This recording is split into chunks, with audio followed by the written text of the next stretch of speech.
ESI's role in education is to bring together disciplines across the Institute, and the Environment and Sustainability minor was created with that thought in mind. Not to turn them into environmental scientists or to shift them into an alternative career, but really to serve their interests in their major, in their career, with an environmental literacy so that they can be most effective when they go out and graduate from MIT and they can actually contribute to solutions for the environment.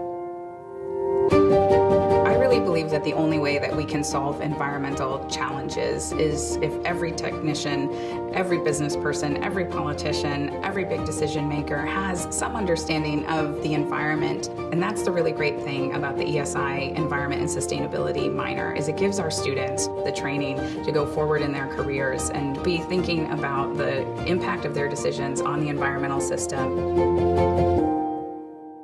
MIT is unique in that it hosts a number of learning communities, Terrascope being one of them. Terrascope offers a series of classes and then activities outside of the classes, tackling complicated real-world environmental problems from day one of their time at MIT. Our fall class, called Solving Complex Problems, gives them a problem, a different problem each year, and just says go.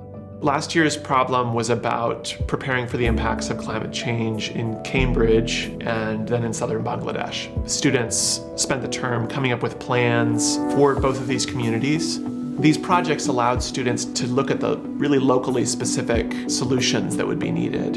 And so I think it broadens their view of what's really necessary to solve problems. It gives them more confidence in their ability to affect change in other settings as well.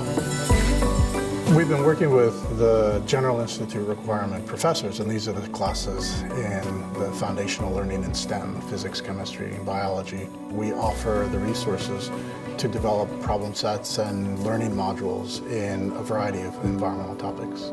We're thrilled that instructors in the GIRs have taken up this program enthusiastically. The new class is called the Urban Environmental Technology Implementation Lab. We've developed this new class and also this new major to use some of the new skills that are being developed and new tools that are being developed in terms of artificial intelligence, machine learning, distributed computing, and take those and apply them to cities where we have lots of real-world problems to solve. The reason why cities are so important in the environment is that about 60% of all humanity now lives in cities. Demographers think that number is going to increase to 70-75% by 2050. That's where we're actually burning fossil fuels. That's why we're generating so much waste. That's why we're using so much energy. Each of the students will get a kind of little suite of sensors to play with, and we're going to deploy them on rooftops or at street level, and we're going to reveal what the air quality is on campus, the kind of air you live in every day. So to the extent that we can use sensors and technology to show people living in cities how the environment affects them locally, we think we can make a more global impact. So that's what we're trying to do with the new class.